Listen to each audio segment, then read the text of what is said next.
Hello everybody, happy Friday. Welcome to another edition of BrainScratch. I'm your host John Lorden, and today we are covering a case that I had some wonderful research help with. Thank you so much, Babel Froggy. She has helped out before. She is back on this case. And for this case, we're going to the other side of the world from where I live, but I know a lot of you brain scratchers out there. Hello to all my friends in Australia. Today we are covering the Claremont serial murders, also known as the Claremont serial killer story. So let's jump right in, and we're going to be bouncing back and forth between notes that Babel Froggy sent me and of course web research, which she also helped me compile. But to start off with, she has this nice summary. Claremont is a beautiful, wealthy suburb located in Perth, Western Australia. However, in 1996 through 97, 3 girls went missing close to popular night spots. Police suspect a serial killer. As yet, no one has been charged. And yes, we are now talking about over 20 years since the first of these occurrences, and they still have not charged anyone with these pretty terrible crimes. So let's jump into the research. Starting at Wikipedia, just to get a bit of a brief overview, each of the women had attended either a pub called the Continental, since renamed the Red Rock and now known as the Claremont Hotel, and or the nightclub Club Bayview. So we are heading into the first of these cases. We're going to go through synopsises of each of the cases. These are profiles from Crimestoppers, and I don't typically have to do this on BrainScratch too often, but I am going to include the contact information for Crimestoppers down below, just in case anyone out there might have some tips or information that they want to forward on this case. Please use that contact information below to do so. All right, the first one, Sarah Ellen Spiers. And this is the case that is unfortunately not totally resolved. She is still in missing status. However, because of the conditions of her disappearance and how much it matches the 2 other girls who have been found, they are fairly certain she has been murdered. During the evening of Friday, the 26th of January, 1996, Australia Day, which is a public holiday, at around midnight, Sarah and some of her friends were picked up from the OBH, that's the Ocean Beach Hotel, by Sarah's sister Amanda as per prior arrangement. Amanda drove Sarah and her friends to Claremont, where they attended Club Bayview nightclub. And you might want to get familiar with that name because we're going to hear it quite often in these cases, unfortunately. At 1:30 a.m., Sarah told her friends she was leaving and said she was going to catch a taxi. As she was leaving, she stopped and spoke to a couple of security guards that were present at the club. One of them Sarah knew quite well, and they chatted for several minutes. Sarah left the club, and what we know to happen next is that at 2:06 a.m., Sarah telephoned Swan Taxis from a phone box on Stirling Road near the intersection of Stirling Hwy. Sarah requested a taxi collect her from that location and take her to Mossman Park. After the phone call, it is believed Sarah crossed the road and waited at the intersection of Stirling Road and Stirling Hwy for the taxi to come. Now the story changes focus a little bit. There are 3 young men that have been out clubbing that night. They are driving home. They pass this intersection and they see her standing there. They just comment that, wow, is it kind of safe for her to be standing out there like that? As they go through the intersection, they wait for the light to turn, and as it does, they go through the intersection. They notice behind them there's another vehicle coming up, but it does not enter the intersection, even though the light is green. So their assumption at that point is, it seems like someone might be stopping to talk to her or something. Should we go back? Is she really safe? And unfortunately, they make the call that, she's probably fine. This is an area where a lot of people are. It shouldn't be a problem. And they leave her. So we don't really know about that second vehicle. It is one of the questions that the special task force that has been arranged to look into these cases still has and is hopefully actively investigating. It's kind of hard to know for sure because this task force is very, very tight-lipped about this operation. And it's almost to a degree where I'm wondering if it's helpful at this point, especially when you're looking at, it's 20 years now. They don't seem to be making a whole lot of progress. There are a few updates I'm going to give you at the end of the video about recent turns in the case, but it doesn't feel like they've got it cracked by any sense. And I personally think that in cases that go on this long, particularly when you start exhausting the statute of limitations for prosecuting these people, I know we just kind of had something similar to this in the Jacob Wetterling case. I'm going to talk to you guys more about that on Case Cracked on Monday. If you can't charge the people, I think the police need to start releasing better details so at least the truth can come out. Justice is a very strange thing. For some people, that does mean an eye for an eye, or for other people, that does mean prison time for committing your crimes. But the truth being released can be justice in and of itself, especially in the modern age of the internet, where, if you do something bad and your name's attached to it, it's relatively easy for other people to find out about it. So I'm starting to really question this policy of keeping everything under wraps and not releasing details that could actually help the public crack the case if the task force that's assigned to it can't crack it in several decades. But back to Ciara's story. At about 2:09, 3 minutes after Ciara called Swan Taxis, the cab that had accepted the job to collect Ciara pulled up at the intersection of Stirling Highway and Stirling Road. The driver looked up the street to the telephone box and did not see any person. He didn't see anyone on the street at all. Since that time, Ciara has not been seen. She was reported missing to the South Perth Police Station on the Monday morning after she had failed to attend a family gathering on Sunday afternoon and failed to attend her work on that Monday. And unfortunately, that is the last that we have heard of Ciara. Since I mentioned it, I just wanted to come back to Wikipedia and let you know the Western Australian Police established a special task force to investigate the case. It was given the name Macro. From what I understand, this Macro task force is still active. I don't know if it has the same amount of resources as it once did. From what I've heard, this is one of the largest investigations to ever occur in Australia. It is one of the most expensive investigations to ever occur. Moving on to the second case in this mystery, Jane Louise Rimmer. And Jane is actually a little bit older. I don't know if I mentioned it, but Ciara is actually 18 years old when she goes missing. Jane is 23 when she goes missing. Between 8 p.m. and 8:30 p.m. on Saturday, the 8th of June, 1996, Jane Rimmer and her friends caught a taxi to the Continental Hotel in Claremont, arriving at about 9:30 p.m. I do want to also mention she was also earlier in the evening at the Ocean Beach Hotel, which is the same location that Ciara was at earlier in her day before she went missing as well. Jane and her friends stayed at the Continental Hotel until they left just after 11:30 p.m. to go to Club Bayview.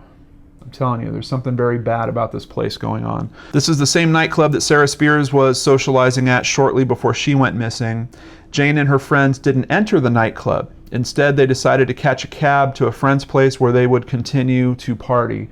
Apparently, the line was too long to get into the nightclub, and I did a little bit of research. We'll touch on at the end of this episode a bit more about this club, but having long lines, particularly on Thursday, Friday, or Saturday night, is kind of a known thing about this spot. It's a very popular club. It has been cited numerous times for having too many people in the building at the same time. And there's some other twists and turns, which we'll talk about a little bit later. As they got to the taxi rank near the Continental Hotel, Jane informed her friends that she didn't want to go home, and without any more explanation, she walked off back to the Continental. Her friends jumped in a cab and pulled up outside the Continental and yelled over to Jane, who was standing outside, to join them, but she declined. At about midnight, Jane is sighted on security camera footage outside the Continental. And this footage has been released. I do have a link for it down below so you can check it out for yourself. The most interesting thing about this footage, this is Jane standing in this lower left-hand corner, and I have to apologize about this image quality is horrible. This footage looks like it actually came from 1930 or something. I can't believe how bad the quality is. There is a show, I think it's called Criminal Investigations Australia, if I remember correctly. There's a link for it down below. It's an hour long, goes into many aspects of this case. I highly recommend you check it out, but if you watch that, you'll see a somewhat cleaned up version of this footage where you can make out some better detail. But this is her down here, and this gentleman walks up and begins to talk to her. Unfortunately, this footage doesn't really show it, but the other clip I just mentioned, the longer documentary, does. When he walks up to her, she has a reaction like, it's weird because in the documentary they say that it was a familiar reaction, like she knows the guy. I don't know that I would make that same assumption. It looks like she's laughing. Her mouth opens extremely wide, her head kind of kicks back. I don't think that necessarily means that she knew him. It is possible that she knew him. It's possible that he was cracking a joke or something funny happened as he was walking up and it was just a stranger. I don't know for certain. Unfortunately, this camera system that's recording this is hooked up to multiple cameras and it keeps rotating on a time interval. So we don't see all of what happens with this gentleman. But police are still looking for him. They haven't been able to find him up to this point just to question him. They don't think he's a suspect, but he is a person of interest that they want to question. Unfortunately, they have not been able to do that. And they took years to release this footage, which I find kind of troubling. And quite honestly, they catch a lot of grief for it. If you look at the comments under this video, you'll see that the police are being kicked around pretty good by Australians that are kind of upset about how long it took for this footage to come out, which I kind of agree with. I mean, if you have not identified everyone there, why don't you get this footage out very close to the time frame that it happened so you could hopefully find this guy and get him in for questioning. Maybe they thought it wasn't quite important enough, so they put that lead on the back burner, but eventually in 2008 they released this footage. He does disappear and she stays out there for I think another few minutes, and then all of a sudden in between one of those jumps where the recorder is on another camera, it comes back to this location and she's no longer in the picture. Unfortunately, we can't tell what direction she walked off in. We can't tell if she was alone or with someone. It's pretty tragic, but just the timing of that video system going to a different camera and coming back pretty much perfectly obscures what happened to her, at least from this point.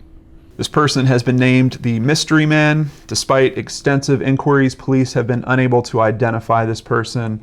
55 days later, on the 3rd of August 1996, Jane's body was discovered in Wellard, about 40 kilometers south, which is a bit interesting. Just keep that in mind as we roll into the next story. Now, I mentioned Sarah was 18, Jane was 23. We now get to, I believe it's Ciara, it might be Ciara.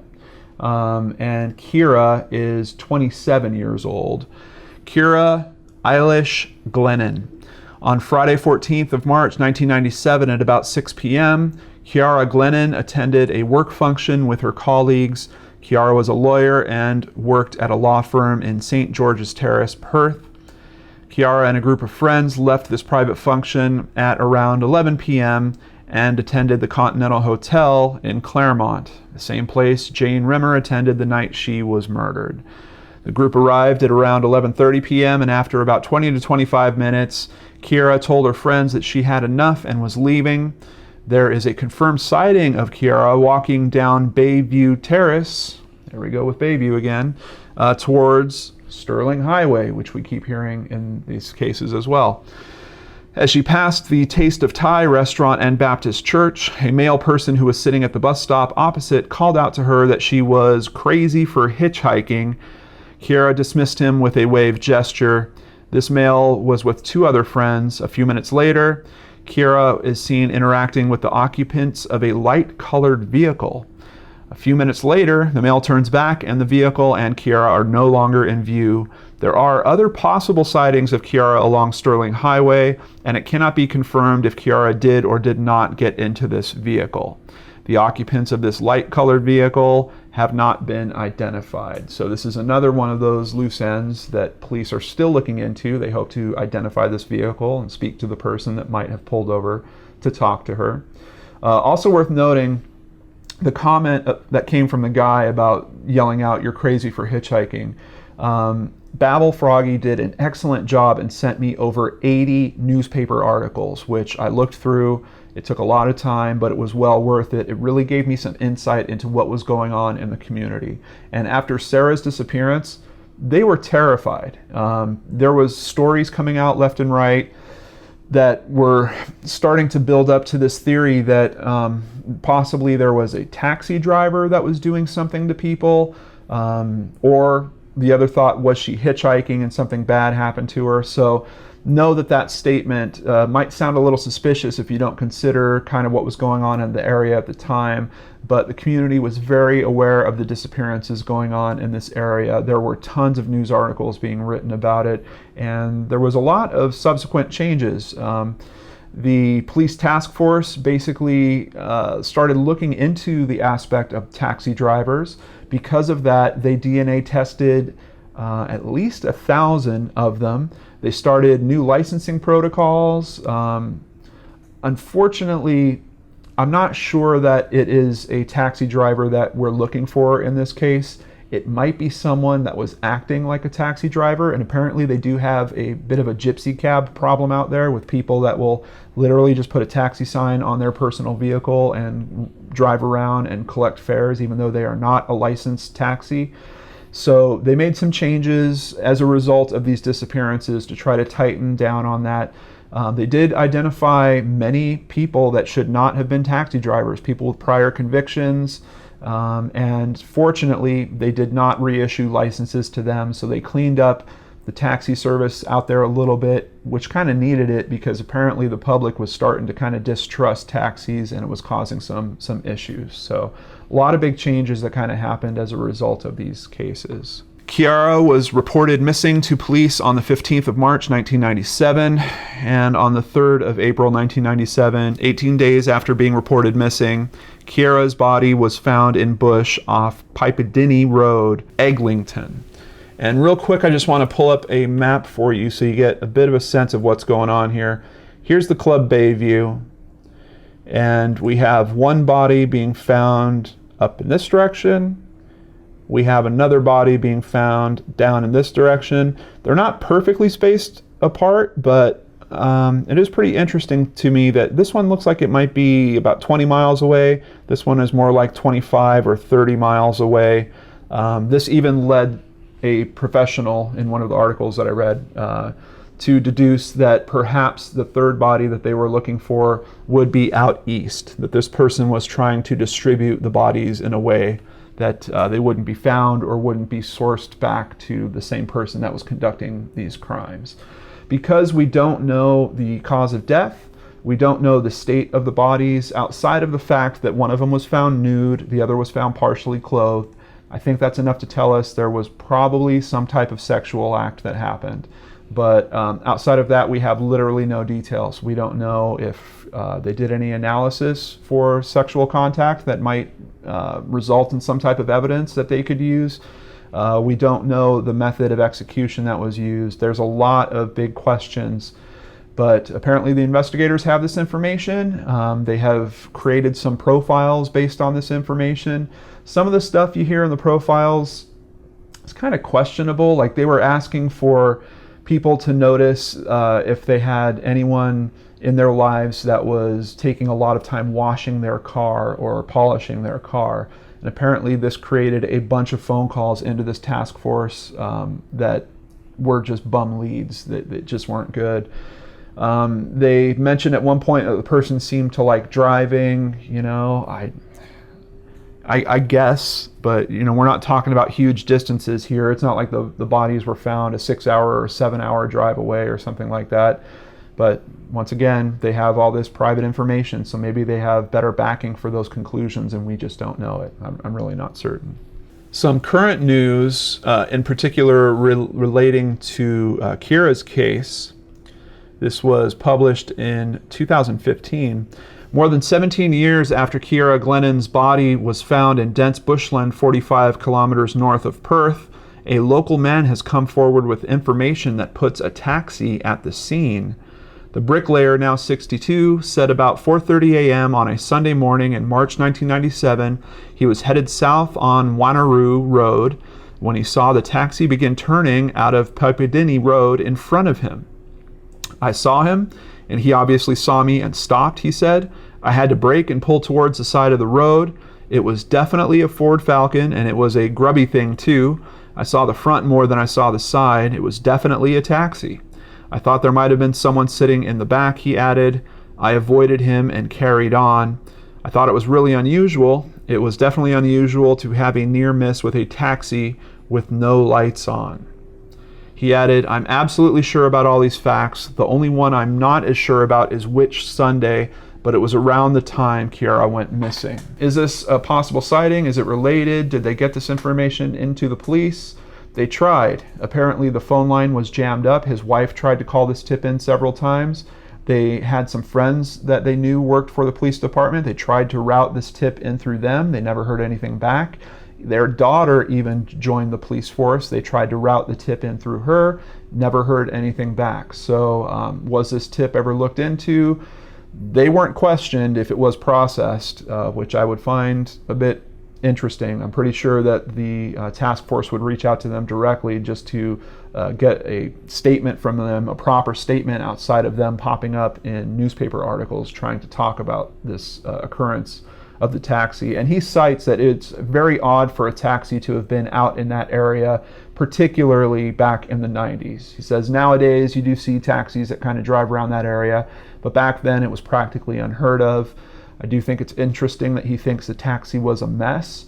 That could lean towards the theory that we were discussing about it possibly being a gypsy cab situation, or maybe someone that was just mocking up their car to look like a taxi for the purpose of going and picking up these ladies.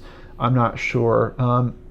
But I do think that that theory holds a bit of weight with me, because if you consider someone trying to abduct someone else off of a street like that, there has to be a reason that they get in the car, that you get her in the car. Now, granted, you could threaten them with violence, maybe you point a gun at them or something along those lines, and tell them to get in the car. Will that work every single time? I'm not really sure. I think some people have a bit more nerve and might try to run away or something along those lines. It's kind of risky. So I think the pretense that you're a taxi driver is part of this guy's scheme. It's part of what makes this whole trick work for him. He doesn't let them know that they're in trouble until he gets them away from the site that he's picked them up at. That's just kind of my gut feeling on it. Outside of that, I guess there is some potential if he is using an accomplice, if this is actually a two-man job. But even when he lets them know that he's not taking them straight home, isn't there some potential for them to struggle, for them to try to jump out of the car? There's another case that is seemingly unrelated to this one, where a young woman was taken by a taxi, a proper taxi, and she actually jumped out of it and broke her ankle, but she got away. Wouldn't that have occurred in one of these three cases? I kind of feel like that's likely. So how do you subdue someone while you're worried about driving? You either have to have someone else there, or I don't know, you have to get them driven to a kind of private spot immediately so you could subdue them in some way, and then do the longer drive to take them wherever you're going to take them, or something along those lines. But the logistics of one person pulling this off are kind of tricky, particularly if you don't at least have the cover story that, oh yeah, I'm your taxi driver, I'm here to pick you up. And once again, just let me reaffirm for you guys, my audience that I care so much about, if you have young children, if you have college students that are in these party situations, please, please, please tell them how important it is that they don't go walking off on their own. Every one of these cases is similar in that the girls separated from their packs. And I don't think that's even necessarily something that only girls should worry about. Even guys can get into trouble in different parts of this world just for being alone, just for being at the wrong place at the wrong time. And it's weird because most of these girls went out with these big groups. It's like they had the foresight of, I got to be safe. And then even as Sarah's case started just smacking all over the media, these other girls had some opportunity to know that there was a risk in this area, but they still made the decision 2 more times to leave on their own. Now, in Ciara's defense, she was on a trip and she was only home for a couple weeks when this occurred to her. And another thing worth noting is in many pictures of her, you're going to see that her hair looks very dark, but apparently She had bleached it, and it was practically blonde, or kind of dishwater blonde, very between brown and blonde. So considering that, all of these women pretty much fit the same physical profile, younger, in shape, blonde women, alone, in a similar part of town, I think practically on the same road every time this happens. So, being a taxi seems like a good cover, seems like a kind of nondescript way to be driving around over and over and over and not have someone notice maybe that you are circling the same person over and over. I don't know. There's something about that that really gets me. Though, like I said, I don't think it's a licensed taxi. I think there's something else to this. Then we get this other aspect. Police in Perth have reportedly made a breakthrough in the Claremont serial killings, one of the nation's longest running investigations. This is only from October of 2015. The newspaper said police had established a forensic link showing that whoever killed Ciara McLennan in March 1997 also abducted a 17-year-old from a Claremont street in February 1995 before sexually assaulting her in a Karrakatta cemetery. The teenager survived. We get a little more detail on that in another article over at watoday.com.au. The young woman had left, yes, I'm about to say it again, Club Bayview shortly after midnight and was walking to a friend's house when she was abducted. There was a, quote, definite forensic link, editor Brett Christensen told Radio 6 PR. A man grabbed her, put something over her head, tied her up, she said with telephone cable, and bundled her into the back of what she said was a commercial vehicle and drove her deep into the cemetery. She told police she didn't see the man, didn't have a description of him, and was let go with no clothes and ran to Hollywood Hospital, which was on the other side of the cemetery. They now know that the person who committed that sexual assault is the Claremont serial killer, and if they solve that earlier crime, they will have solved the other three. Perth lawyer Terry Dobson, once a detective who worked on the Claremont cases, told Radio 6 PR the revelation was not a surprise. He said the Karrakatta matter was looked at, quote, very early on when a local Claremont detective, an experienced officer, had called in and nominated that crime as being worthy of follow-up. A number of officers had shared his opinion that Karrakatta was, quote, the start of it. That's something that's always bothered me. If you look at the way the three murders were committed, you've got a killing machine. You've got a superb killer. They don't just fall out of the sky. They develop. They learn their craft, and they don't stop. He's either dead or he's in another jurisdiction. I think he makes a very good point. And it is interesting that they've now connected essentially a fourth crime that is not a murder. This shows that this is a pattern of development that was happening here. As a matter of fact, maybe the reason why we can't find Ciara is because his pattern had evolved between that and the next two women. Maybe, I'm not sure, her body could be in a body of water somewhere or someone's backyard. It's really so difficult to tell, but I believe that it's likely in a different type of situation than the off the road, in the bushes aspect that he had used for the later two. So what about suspects? Are there suspects in this? Let's jump back to Babel Froggy's research. Well, of course, first off, taxi drivers were suspected in the killings. This was due to the fact that all three women had let friends know they were catching a taxi home. Quote, "Don't get a taxi" became a catchphrase for anyone going out for a drink at night. A massive DNA testing exercise was carried out to cover all of the taxi drivers licensed in Western Australia, a group of more than 2,000. I've even heard it go as high as 3,000. I'm not sure if they DNA tested all of them, because I've seen reports saying that they wound up only testing 1,000, but that report might have been in the middle of that process, so I'm not positive. Lance Williams was approached by an undercover policewoman acting as bait about 6 months after Miss Glennon was killed. Mr. Williams was found to like driving around the popular night spots in Perth, often circling young women, up to 30 times on one occasion. After 6 months, Mr. Williams was pulled in for questioning with the police on April 5th, 1998. He was questioned for 17 hours. He told police that he was, quote, keeping an eye on women as he was concerned for their safety. He voluntarily provided hair and saliva samples for DNA analysis. Mr. Williams was kept under overt police surveillance with a police car parked outside his home day and night. His workstation at the Department of Transport was bugged, with one reportedly crashing through the ceiling onto his desk, and after he agreed to a lie detector test and failed it, journalists were tipped off about the outcome to keep pressure on him. I don't know if he officially failed it or if it said inconclusive. In one of the reports I saw, it mentioned that it was just inconclusive. It could be that the investigators leaked to the media that he failed it to add pressure, but I'm not positive about that result. Mr. Williams' family have claimed that police tactics have had an enormous impact on his life, resulting in psychiatric treatment on several occasions. The police scrutiny continued for years until finally, in 2008, DNA technology advances finally ruled out Mr. Williams.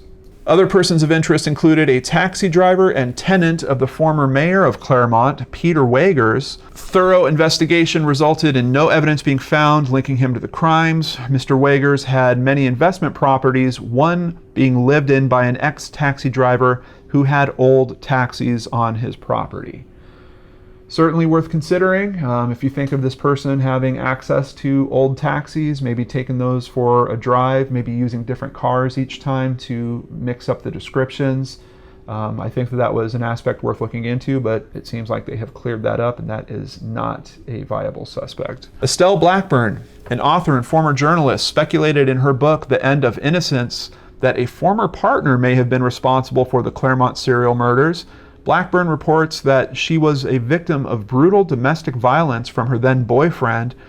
He also had unlicensed access to taxis doing repair work on them, often having them overnight. This gained her much media attention and attention for her book. It is unclear if this lead was ever investigated. There's a link down below to more information about that particular aspect. I always feel very skeptical whenever an author comes up with some personal experience that's tying them to a story of this nature. So I took it with a grain of salt, but once I looked at the link and started reading some of the details, I think she has some pretty good cause for people to consider that her ex-boyfriend might be involved. He could also just be a creep that happens to have access to taxis when they're out of service.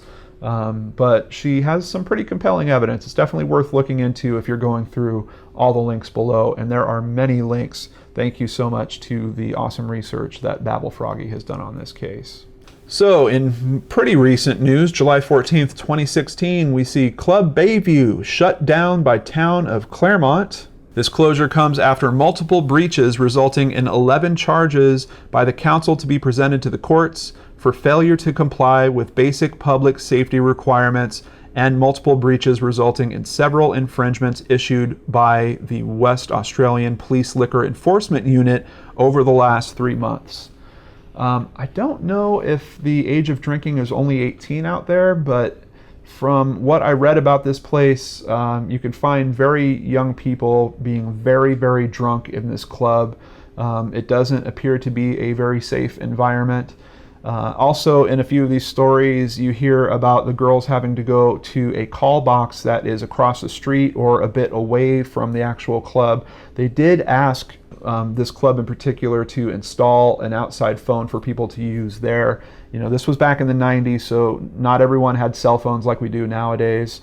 And that was another interesting aspect about the newspaper research that Babel Froggy sent me. There was even a section of one article that was talking about how the details of this case were now being shared on the World Wide Web, like it was something new. So just know that if you go looking into this case, luckily it's kind of famous enough that you will find a lot of digital information, but I highly recommend that you take a look in some archives, particularly of those local newspapers, especially if you're trying to get a sense of what the community was going through, and twists and turns in the case. In one of these cases, there was a taxi driver that said, "Oh yeah, I took the girl and I dropped her off at this location," and then that was found out to be completely false later. So there are some really big twists and turns that you'll take if you dive into the deep research on this. And finally, I just wanted to show you the Yelp page for Club Bayview, which is reporting that this location has closed, and I did find some other web references that seem to allude that this place is now permanently closed. But even more interesting than that, if you look down at the reviews, you'll find most of them are a 1-star. we've got a 2-star, and the ones that are 5 stars are basically talking about how creepy this place is and just that they feel like they fit into this type of creepy place now. Apparently this place smelled very bad. People talk about really, really bizarre things happening in the club here. The fact that it was always overcrowded. So I don't think it was a great place. Obviously, it pulled a lot of college students, pulled a lot of young people there, but in terms of safety, it doesn't seem like it was really up to snuff. And with its history, I personally kind of hope that it doesn't reopen. But that's just my 2 cents. So what's it going to take to crack this case? At this point, I feel confident that there is a DNA profile. If they happen to match that against someone, I think that is the most likely outcome that we're going to see for this case being solved. Are these crimes still going on somewhere else? Did this person move? It's possible. It's a big world out there, and you never know once you get in that type of mindset. If you look at the pattern of how often, at least the 3 crimes that we know about, even if you add in the 4th, it seems like between 6 months to a year, this person has to act out again. As a matter of fact, the 3 crimes in particular, they seem like they're about 6 months apart, almost like clockwork. So it seems to me that this person probably isn't going to be able to stop himself. Maybe that article is right. Maybe they've passed away already, and maybe we'll never know the outcome. I'm really not sure. It's a big case. There's a lot of info in the description box below for you guys so you can crack into it. Please let me know your thoughts in the comments. If you find any additional resources that have good information, please add those links in the comments so we can share them with everyone else. And to all my friends in Australia, I hope you guys stay safe. And if you do know young people going out, at least let them know about this story. Let them know that these types of things do happen and you don't want to become one of these stories. I see it time and time again. Unfortunately, I cover way too many stories that start with, she was alone in the middle of the night. And I'd personally like to not have so many of these stories pop up on my channel, but they are important, I think, until we all learn that lesson. So thank you guys for spending some time with me on BrainScratch. I appreciate each and every one of you. Have a wonderful weekend. I'll catch you next week on the Lord and Arch channel. Take care.